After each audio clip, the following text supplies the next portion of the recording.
जैसा कि आप अलग अलग इकोनॉमी को स्टडी कर चुके हैं, यूरोप के इकोनॉमी को या फिर यूएस के इकोनॉमी को, तो इंडियन इकोनॉमी आपको किस तरफ हेड करती हुई नज़र आती है? इंडियन इकोनॉमी की सबसे बड़ी प्रॉब्लम है पॉपुलेशन। पॉपुलेशन यहाँ के रिसोर्सेज को देखते हुए बहुत ज़्यादा है। पर कैपिटल रिसोर्सेज बहुत कम है हम लोगों के पास। कुछ स्टेट को छोड़ दीजिए जहाँ पॉपुलेशन मैनेजेबल है, बाकी कुछ स्टेट इतने ज़्यादा ऐसे हैं कि मतलब पॉपुलेशन एक्सप्लोजन हो चुका है। तो इकोनॉमी, इंडियन इकोनॉमी जो है वो कोई होमोजीनियस इकोनॉमी नहीं है।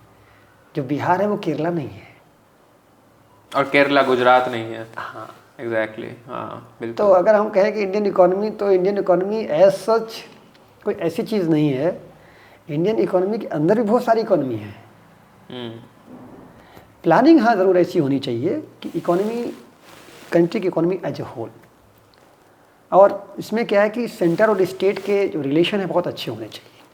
मसलन पंजाब अगर अच्छी फर्टाइल लैंड है तो हमें कोशिश करनी चाहिए कि भाई वहाँ खेती हो। जहाँ अच्छी जगह फर्टाइल लैंड नहीं है वहाँ हम इंडस्ट्री ले सकते हैं। अब ये है कि एग्रीकल्चर पंजाब भी, वो भी उसके पास भी रिसोर्सेज इतने हो कि वो अच्छे से खाए, उनकी एक अच्छी लाइफ हो। और जहाँ मान लीजिए हम उधर अपने क्या बोलते हैं राजस्थान में, मान लीजिए डिज़र्ट में, वहाँ इंडस्ट्री लगा लेते हैं तो वहाँ पर भी उनके पास इतने रिसोर्सेज हों। तो डिस्ट्रीब्यूशन ऑफ रिसोर्सेज, मसला ये कि इंडियन इकोनॉमी पहले रिसोर्सेज को पूल करना है, प्रोडक्शन मैक्सिमाइज़ करना है, सेल करना है, चाहे अपनी डोमेस्टिक मार्केट इंडिया में या फिर आउटसाइड। उसके बाद जो रिसोर्सेज जो आएंगे उनको जुडिशियसली डिस्ट्रीब्यूट करना है। ये नहीं कि मतलब एक स्टेट घाटे में चला जाए, एक फायदे में चला जाए। तो इस तरह की प्लानिंग चाहिए। इसीलिए हम सब शायद, तो अब हम, जैसे आपने सुना होगा कि लोग कहते हैं गुजरात मॉडल। अरे भाई, हम बिहार को गुजरात नहीं बना सकते हैं, केरला को गुजरात नहीं बना सकते हैं, वेस्ट बंगाल आप बोल लीजिए, हम गुजरात को वेस्ट बंगाल नहीं कर सकते हैं, क्योंकि उनके अपने रिसोर्सेस हैं, उनकी अपनी स्ट्रेंथ हैं, उनकी अपनी क्लाइमेटिक कंडीशंस हैं,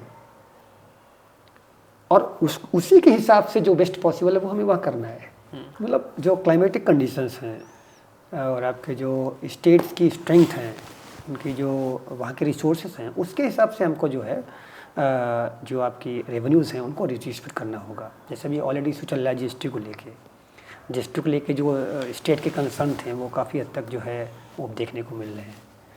तो कहने का मतलब, India is having a very big economy with small different states, not that small but many states having diversity। तो डाइवर्सिटी को जो है, उस डाइवर्सिटी को स्ट्रेंथ की तरह हमें लेना है, वीकनेस नहीं। और ये कि मतलब इस स्टेट को वैसा बना देंगे, उस स्टेट को वैसा बना देंगे, पॉसिबल भी नहीं है और ठीक भी नहीं है ये चीज़। शायद इसीलिए हम सब 4 ट्रिलियन हिट कर गए कुछ दिन पहले, फिर थोड़ा गिर गए, फिर 4, मतलब यही 3.9 से 4 ट्रिलियन तक में जूझ रहे हैं। हाँ, गवर्नमेंट की भी जैसे अभी लास्ट के मतलब कुछ समय में आप देखिए, गवर्नमेंट भी थोड़ा सेंसिटिव हुई है, इस चीज़ को एक्सेप्ट कर रही है कि डिफरेंसेस हैं। तो जो सेंटर जो पॉलिसी बनाए वो उतनी फ्लेक्सिबिलिटी रखे कि स्टेट उनको अपनी रिक्वायरमेंट के हिसाब से अडॉप्ट कर ले। लेकिन पर कैपिटा हम सबका अभी बहुत कम है। पर कैपिटा इसलिए कम है क्योंकि पॉपुलेशन बहुत ज़्यादा है। वो बोलते ना, जो इंडियन इकोनॉमी की सबसे बड़ी प्रॉब्लम ही यही है कि पॉपुलेशन बहुत ज़्यादा है, बहुत ज़्यादा। जैसे अभी जब हम पंजाब में थे वहाँ देखते थे कि पॉपुलेशन मैनेजेबल है, सो पर कैपिटल रिसोर्सेस आपके जो हैं अच्छे हैं। अच्छे इन द सेंस, आप जैसे आप जाइए सिविल हॉस्पिटल जाइए, वहाँ आपको स्टाफ कुछ दिखेगा, वहाँ आपको लंबी भीड़ नहीं दिखती है। यहीं यूपी बिहार में आप पहुँच जाइए, यूपी में तो फिर भी ठीक है, बिहार में तो आप सिविल हॉस्पिटल जाइए 10 बजे, देखिए जाके क्या सीन है। लेकिन सर वहाँ पे चूँकि मैंने पर्सनली देखा है इस चीज़ को, तो वहाँ पे रिसोर्स एलोकेशन भी तो नहीं है, कुछ भी नहीं है। मतलब सिविल हॉस्पिटल में पैसा ऊपर से कुछ निकला, उसकी वजह ये है कि इससे वहाँ इतने प्रॉस्पेरस लोग हैं, वो प्राइवेट हॉस्पिटल प्रेफर करते हैं। मतलब अमीर गरीब हर तरह के लोग प्राइवेट में ही ट्रीटमेंट ले जाते हैं। तो जो आपके गवर्नमेंट हॉस्पिटल हैं उनकी सर्विसेज लोग नेग्लिजिबली लेते हैं, मतलब लेते ही नहीं है। शायद इसीलिए भी क्योंकि ऑलरेडी इसलिए गवर्नमेंट हाँ, इसलिए गवर्नमेंट सोचती है कि बहुत ज़्यादा वहाँ इन्वेस्ट करने कोई मतलब नहीं है। लेकिन सर्विसेज अगर अच्छी देंगे तो निश्चित तौर पे सप्लाई, ऐसा तो नहीं कि बहुत पैसा है उनके पास। नहीं, मतलब Bihar economy is very bad, terrible. अब जब पब्लिक फैसिलिटी ही नहीं ले रही है तो वहाँ इन्वेस्ट करने का क्या फ़ायदा, आप ये समझिए। हाँ, जैसे बिहार में है, अब बिहार में ज़रूरत है, बिहार में जैसे आपके सिविल हॉस्पिटल जो हैं उनमें इन्वेस्टमेंट की ज़रूरत है बहुत ज़्यादा। उनको, मतलब उनको उनके जो हॉस्पिटल हैं उनको उनकी कैपेसिटी बढ़ानी चाहिए। आपके हॉस्पिटल के बेड्स हैं या जो दूसरी फैसिलिटीज़ हैं या सुपर स्पेशलिटीज़ हैं वो लानी चाहिए।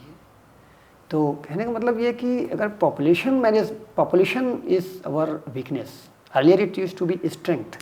एक समय तक जैसे जो आपकी डेवलप्ड कंट्रीज़ हैं, जर्मनी हो गई, फ्रांस हो गई, वहाँ पॉपुलेशन नीचे जा रही है, डिक्लाइन में। हाँ, तो वो क्या वहाँ इंसेंटिव दे रहे हैं कि भैया शहर की पॉपुलेशन बढ़ाओ तो हम आपको कुछ सहूलियत देंगे।